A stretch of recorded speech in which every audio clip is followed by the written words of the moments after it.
पंकज तैबाग फुलवते रे बीजेपीच्या कमळाचा.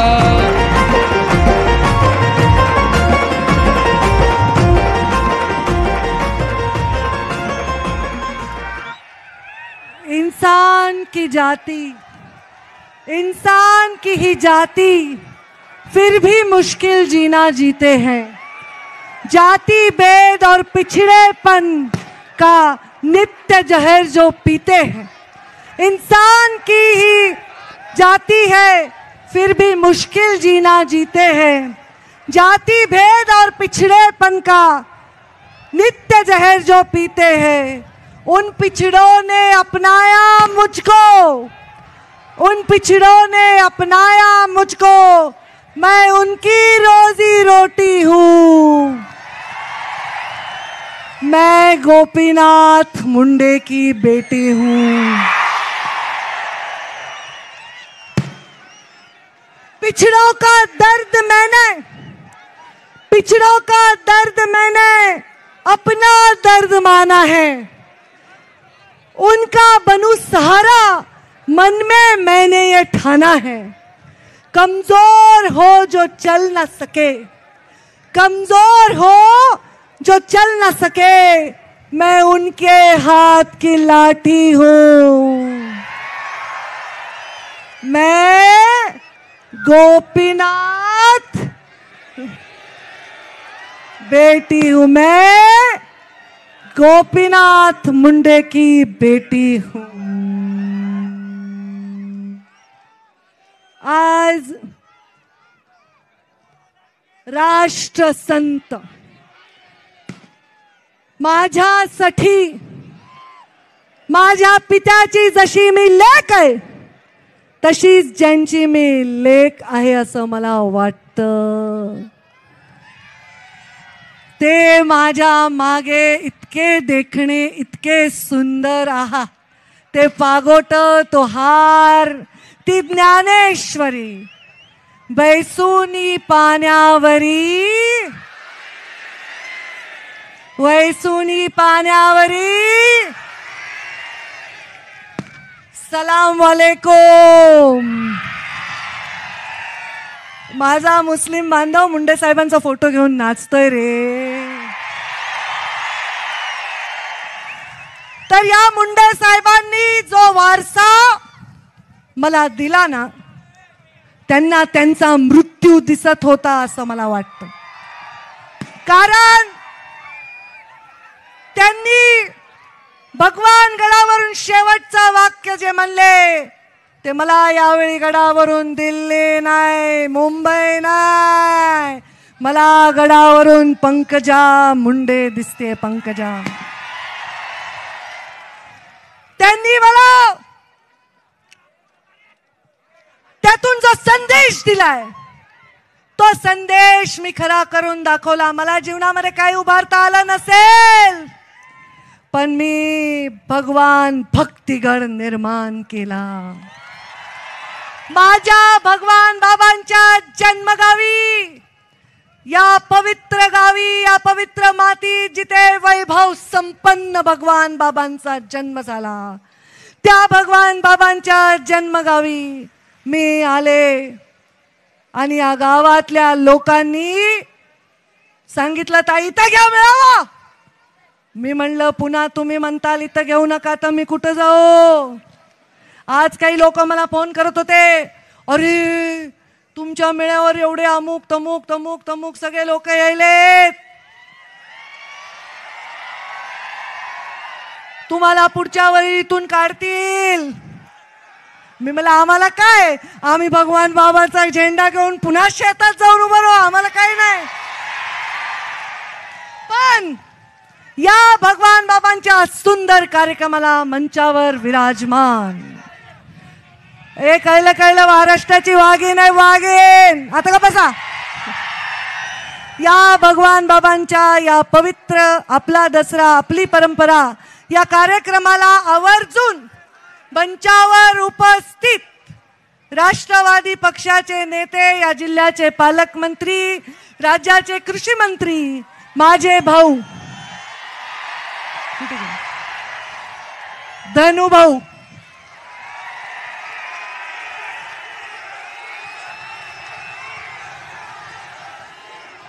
तुम्ही डीएम म्हणायलात का पीएम म्हणायलात का सीएम म्हणायलात, मला तर काही कळेना. आता हे पहा, मला जे बोलू देत नाही त्याच्यावर लक्ष आहे माझं. कोणाच्या गावचं आहे कुठलं आहे बरोबर कळतंय, जरा का बसा.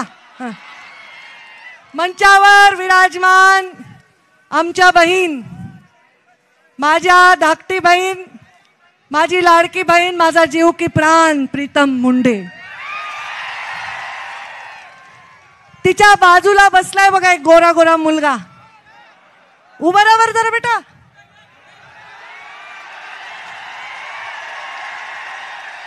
कोण आहे? इकडे इकडे इकडे इकडे.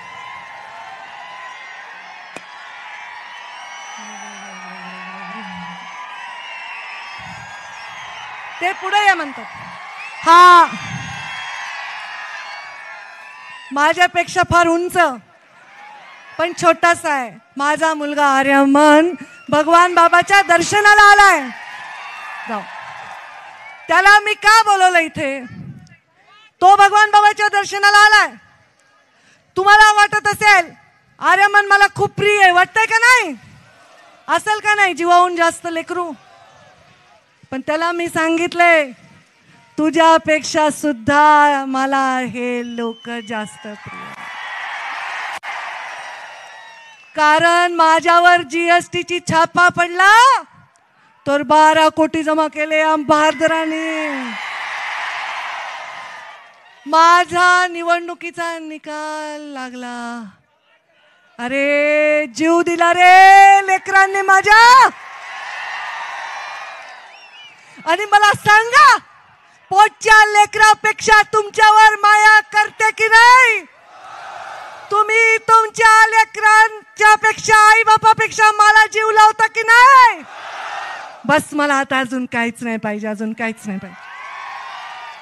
मंचावर विराजमान ज्यांच्या प्रचाराला मी स्वतःचा जीव धोक्यात घालून गेलते ते डॉक्टर सुजय विखे पाटील, माझे भाऊ.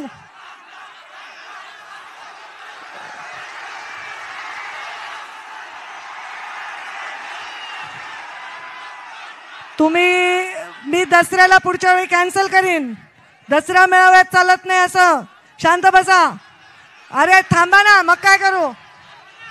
थांबा जरा, नाव आहे त्याचं, का बसा. मंचावर उपस्थित महादेवराव जानकर, इज्जत करा मंचावरच्या लोकांची. दसरा मेळावा 10 वर्ष झाले गेले मी. महादेवराव जानकर आमचे बंधू. पिवळा शर्ट, किती पिवळा शर्ट आहे तुमच्याकडे? हा, आणि थांबा जरा, त्यांच्या बाजूला कुठे ते गोंडस लेकरू लक्ष्मण हाके. गोंडस आहे की नाही? मला त्यांनी काल व्हिडिओ त्यांचा पाहिला, त्यांनी स्वतःहून निर्णय घेतला मी इथे हे वाल्मिकांना बोलवले बघे. मी काय म्हणलं, माझ्या दसऱ्याला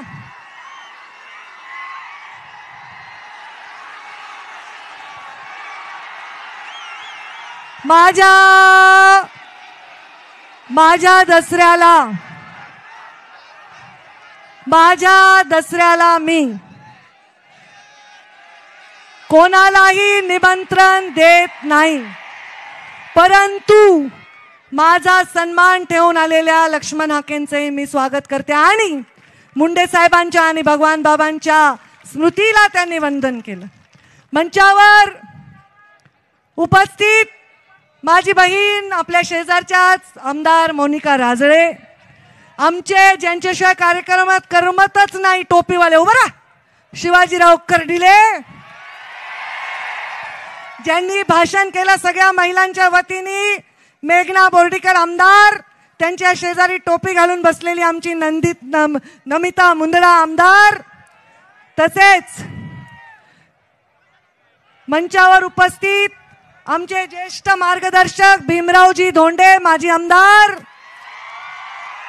आणि तिकडं बाजूलाच बसले ते सुरेश धस अण्णा आणि आमचे नाना करपे आणि आमचे वाघमारे दादा उभा राहा.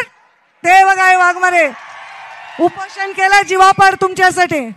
आणि आमचे मागे पीटी चव्हाण, जय सेवालाल, सदाशिव खाडे, आमचे निर्मळ तात्या जय मल्हार, गणेश शाके जय मल्हार, माजी आमदार खंदाडे, अजून आमचे केशव दादा आंधळे, देवीदासजी राठोड, आमचे डॉक्टर सुनील कायंदे खेडेकर, आमदार माजी आमदार खेडेकर, त्याचबरोबर योगेश जाधव, प्रतापराव जाधव येऊ शकले नाही, खासदार मंत्री झाले, त्यांच्या पुतण्याला त्यांनी पाठवलंय.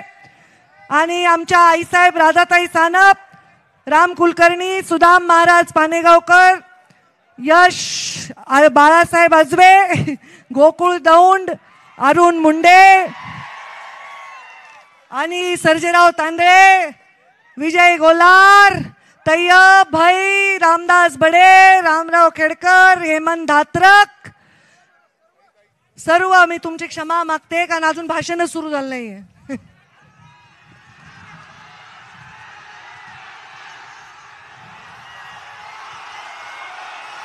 कुठे रे ते?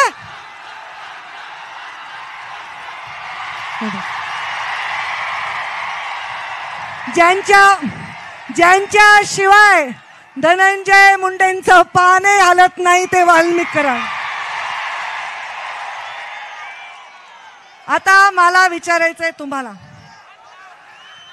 या मेळाव्याला 18 पगड जातीचे लोक आले आहेत का नाही? जळगाव वरून आलेत का? नाशिक वरून आलेत का?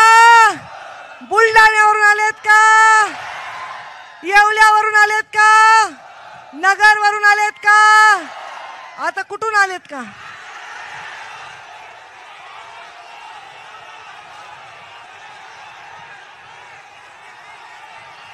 आता ऐकू येईना. गंगाखेड, जिंतूर, परभणी, नांदेड, अकोला, अमरावती, बुलढाणा, वाशिम, पुणे, पिंपरी चिंचवड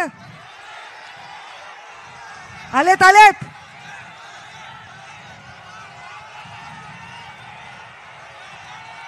परभणी आता बस करायचे जास्त. बसा उगा बसा. सगळ्या राज्यभरातून 18 पगड जातीचे आलेले माझे बांधव, तुम्हाला मी दरवर्षी आल्यावर मंचावर साष्टांग दंडवत घालते का नाही? का घालते? कारण माझ्या बापाने मरताना माझ्या झोळीमध्ये तुमची जबाबदारी टाकलेली आहे.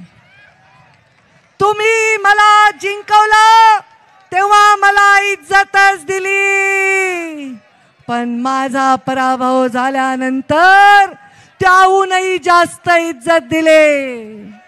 आणि आता तुम्हा सर्वांना इज्जत देण्यासाठी आम्ही प्रत्येक गावागावात, कानाकोपऱ्यात महाराष्ट्राच्या दौऱ्याला येणारे येऊ का? आपल्याला आपला डाव खेळायचा आहे का नाही? आपल्याला 18 पगड जातीच्या या मंचावर सगळ्या जातीचे लोक नाहीत, सगळ्या धर्माचे लोक इथं आले नाहीत. माझे बौद्ध बांधव आलेत, माझे मुस्लिम बांधव आलेत की नाही? आता एक पोलिसाची लहान लेकरू मुसलमान मुलगी होती, माझ्या मांडीवर बसून फोटो काढला. ताई तुमची खूप फॅन आहे, तुमचं खूप नाव घेते.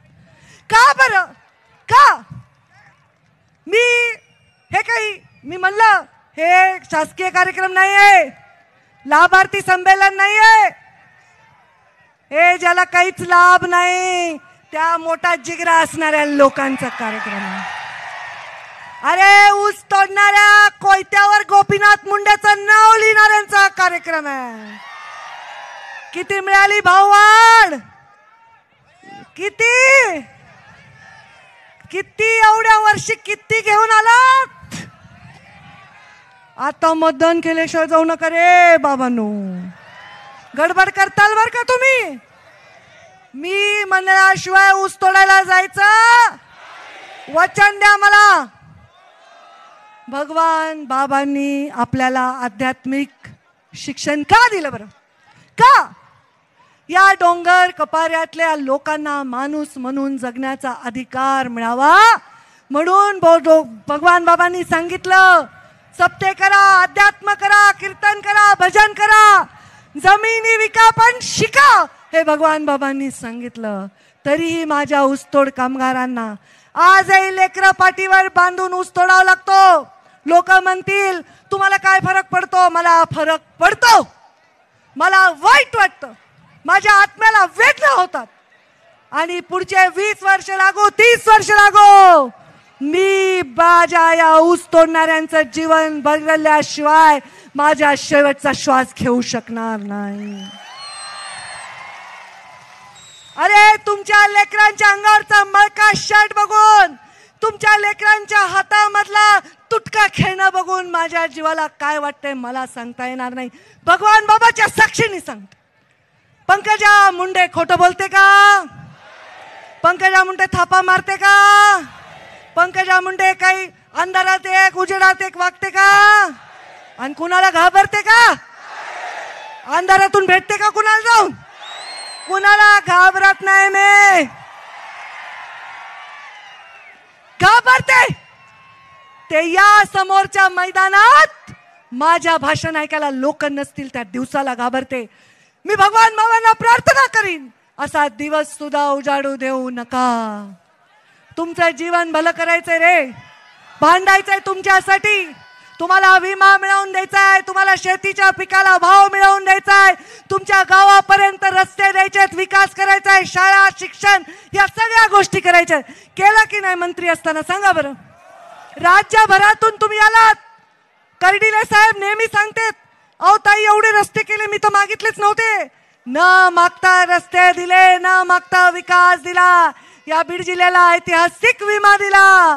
या बीड जिल्ह्याच्या गरीब माणसाचं मी भलं करण्यासाठी काम केलं. एकही गाव सोडलं नाही. गावात मायनस बूथ असलं तरी तेवढाच निधी दिलाय जिथे 90% मतदान आहे. कधीच भेदभाव केला नाही रे. आता यावेळेस गडबड झाली, जाऊ द्या त्याचं. आपल्याला ही गडबड पुसून काढायची. या राज्यातल्या प्रत्येक जातीच्या माणसाला विश्वास वाटावा असं नेतृत्व गोपीनाथ मुंडे होते की नाही? छत्रपतींच्या घराण्यांनी पण मुंडे साहेबांवर किती प्रेम केलंय. मी उदयनराजे, छत्रपती उदयनराजेंच्या घरी गेले होते साताऱ्याला सभेला. हाताला धरून मला घरात नेलं. त्यांच्या देवघरामध्ये माझ्या हाताने आरती केली आणि मला एका ठिकाणी नेलं दाखवलं. त्यांच्या वडिलांचा फोटो आहे आणि बाजूच्या खांबावर गोपीनाथ मुंडेंचा फोटो लावला. अरे काय काय झालंय आज समाजाला? एखाद्याने गाडीने एखाद्या लेकराला उडवलं तर लोक विचारतात गाडीच्या ड्रायव्हरची जात काय आणि उडवणाऱ्याची जात काय. एखाद्या नराधमाने एखाद्या लहान चिमुकलीचा जीव घेतला, तिच्यावर अत्याचार केला, तर लोक विचारतात त्या मुलीची जात काय आणि अत्याचार करण्याची जात काय. हा असा समाज घडवण्यासाठी आम्ही आमच्या आयुष्यातले 22 वर्ष खपवले नाहीत. आम्हाला असा समाज घडवायचा नाही. आम्हाला अधिकाऱ्याचा CR बघूनच त्याला काम द्यायचंय. जात बघून देणाऱ्याची औलाद गोपीनाथ मुंडेची नाही. आम्हाला काम करणाऱ्या माणसाच्या पाठीमागे उभं राहायचंय. उगीच जातीवर स्वार होणाऱ्या कोणाच्याही पाठीवर उभं राहायचं नाही. मला या देशामध्ये, या राज्यामध्ये कोणी एखादी फाईल समोर आणली आणि एखाद्या अधिकाऱ्याचं काम असलं की हळूच ते म्हणते ताई आपला जवळचा आहे, आपला पाहुणा आहे. अरे त्याच्यावर विनयभंगाची केस आहे ना, कसला पाहुणा? असल्या गोष्टी करायला भगवान बाबा माफ करतील का? भगवान बाबांनी जीवनामध्ये जगण्यासाठी फक्त आणि फक्त एक उत्तम चरित्राचं उदाहरण दिलंय. आठवा, भगवान बाबा का आले भगवान गडावर, धौम्यगडावर? आठवा आठवा. अरे नुसता आरोप झाला तरी प्रचंड वेदना देणारं कृत्य करून स्वतःचं सत्व ज्यांनी दाखवलंय त्या भगवान बाबांची लेक आहे मी. इथे चालणारच नाही चूक, इथे खपणारच नाही पाप. सामान्य गरीब भाबड्या बोळ्या जनतेसाठी काम करण्यासाठी मी आहे, राजकारणाला चिटकून बसण्यासाठी नाही. अरे काय सगळे म्हणायचे आमदार झाल्या, आमदार झाल्या, आमदार झाल्या. काय आमदार झाले तर? अरे माझे त्या 5 लेकरांनी जीव दिला रे, काय त्या आमदारकीचं गोड वाटणार आहे मला सांगा. 5 वर्ष या मेळाव्याला एवढ्याच गर्दीने तुम्ही आलात. होतं का माझ्या मागे आमदारकी, खासदारकी, पद, मंत्रीपद, पैसा, अडका, व्यवस्था, शासन होतं का? तरी आलात, उद्याही येताल. आपल्या मागे असावंच काहीतरी तुमच्यासाठी. पण नसलं तरी तुम्ही मला सोडणार नाहीत आणि मी तुम्हाला सोडणार. जो समाजात सगळ्यात वंचित आहे, पीडित आहे, ज्याची पत नाही आणि ऐपत नाही, पत नाही आणि ऐपत नाही, अशा माणसासाठी काम करण्यासाठी मी राजकारणात आहे. मला घरं भरण्यासाठी, 10-12 गाड्या घेण्यासाठी, टेबला खालून टेबलावरून घेण्यासाठी नाही. तुम्हाला अभिमान वाटतो म्हणून हेलिकॉप्टरनी येते. तुम्ही म्हणला तर बैलगाडीत येते. येऊ का? पुढच्या वर्षी कशी येऊ? येऊ ना हेलिकॉप्टरने? तुम्ही येणार ना? कशासाठी? कुणाचा दसरा? अरे भगवान बाबांचा दसरा, भगवान भक्तिगडावरचा दसरा, भगवान बाबांचे संस्कार. छत्रपती शिवरायांनी मोगलांच्या विरुद्ध लढाई छेडली तर प्रत्येक मावळ्याने आपलं रक्त सांडले. त्या प्रत्येक रक्ताला एका वाटीत घेऊन जर मिसळलं ना तर कळणार नाही रे धनगराचं होतं का वंजाऱ्याचं होतं, कुंभाराचं होतं का लोहाराचं होतं, मुसलमानाचं होतं. त्या छत्रपती शिवरायांनी मावळ्यांची मोठ बांधली म्हणून स्वराज्य आणि सुराज्य स्थापन झालं. जिजाऊ माझा आदर्श. जिजाऊंचं शौर्य, अरे 16 कोवळ्या मुलाला 16 वर्षाच्या रणांगणात फेकणारी ती माता, तिचं शौर्य. सावित्रीबाई फुले चिखलाचे शेणाचे गोळे स्वतःच्या अंगावर खाल्ले तरी लेकींना शिकवण्याचं काम केलं. हे लाडकी बहीण म्हणतायत, त्यावेळी लाडक्या बहिणीला शिकवायचं काम आम्ही केलं. आता लाडक्या बहिणींना आपण ताकद देतोय. त्या लाडक्या बहिणींना ताकद माझ्या सावित्रीबाई फुलेंनी दिली. त्यांचं धैर्य आणि माझी पुण्यश्लोक अहिल्या देवी होळकर, त्यांचं औदार्य. अरे पती गेला, मुलगा गेला, अनेक दुःख हृदयामध्ये थांबवून सगळ्या देवांचा जीर्णोद्धार करत, सगळ्या गावागावामध्ये विकास करत, विस्तार करत फिरली ती माय माऊली अहिल्या देवी होळकर. पुण्यश्लोक लागतं का कुणाच्या मागे? नाही लागत. अरे बाबासाहेब आंबेडकर म्हणायचे, शिक्षण हे वाघिणीचं दूध आहे, पिल्याला गुरगुरल्याशिवाय राहत नाही. तुम्ही जे गुरगुरताय ना ते शिक्षणाच्या जीवावर गुरगुरताय. तुमची जी शक्ती आहे ना तुम्हाला मिळालेल्या शिक्षणाच्या जीवावर. गरिबांसाठी, वंचितांसाठी घेणाऱ्या प्रत्येक निर्णयासाठी माझ्या आयुष्याचा प्रत्येक क्षण खर्ची घालणार. याच्याबद्दल तुमच्या मनात शंका आहे का?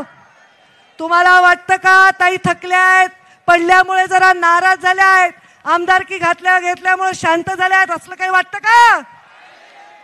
असं काही वाटतं का तुम्हाला? नाही ना? विश्वास आहे ना? मग मैदान जोरात लांब नाही, घोडा मैदान लांब नाही. धनुभाऊ परळीत तर आम्ही करणारच आहे, तो परळीत तर करणार. पण राज्याच्या कानाकोपऱ्यात आमच्या लोकांना कुठेही त्रास दिला, वंचितांना, पीडितांना, दलितांना, अशा गरीब माणसाला त्रास दिला असेल तर आम्ही त्याचा हिसाब घेतल्याशिवाय राहणार नाही. आणि मी येणार आहे, तुमच्याकडे येणार आहे, पश्चिम महाराष्ट्रात, उत्तर महाराष्ट्रात, विदर्भात, सगळीकडे येणार आहे. प्रधानमंत्री नरेंद्र मोदींवर विश्वास ठेवून या देशामधले लोक, गरीब लोक, मागासलेले लोक, वंचित लोक आज कुठेतरी एक चांगले दिवस येण्याची वाट पाहत आहेत. ते चांगले दिवस आणण्यासाठी मी प्रत्येक महाराष्ट्राच्या कानाकोपऱ्यात येणार. येऊ ना? माझं ऐकणार ना?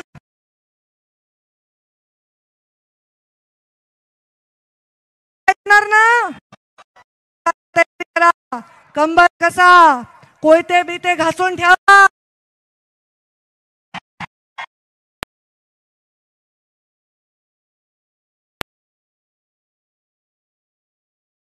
देत जायचं आहे.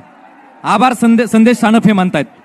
या ठिकाणी सर्व सावरगाव ग्रामस्थांच्या वतीने सर्व येणाऱ्या भाविक भक्तांचे या ठिकाणी मनपूर्वक असे आभार. आमच्या सर्वांच्या लाडक्या पंकजाताई साहेब मुंडे, धनंजयजी मुंडे साहेब, सुजयजी विखे पाटील साहेब या ठिकाणी उपस्थित राहिलात त्याबद्दल आम्ही सर्व सावरगाव ग्रामस्थ विनंती, कुणीही या ठिकाणी महाप्रसाद घेतल्याशिवाय जाऊ नये. या ठिकाणी लाडू आणि चिवड्याच्या पाकिटाची व्यवस्था आपल्यासाठी या ठिकाणी करण्यात आलेली आहे. लापशी आणि भाताची देखील या ठिकाणी व्यवस्था करण्यात आलेली आहे. मोठ्या प्रमाणावर बिस्लरी या ठिकाणी ठेवण्यात आलेले आहेत. यामुळे आलेल्या सर्व मान्यवरांचे पुन्हा एकदा आभार. त्या आग्रहा खातर एक गाणं होतंय, गाणं लावा, एक गाणं लावा. सगळे शांत बसा, सहकार्य करा. एक गाणं होत आहे. कोण आली रे कोण आली? खाली बसा. पंकजा ताई साहब तुम आगे बढ़ो.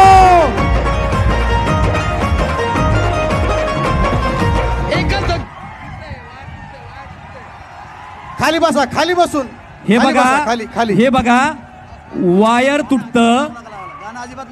वायर तुटतात. खाली बसा, खाली खाली. वायरिंग सेट तिथं.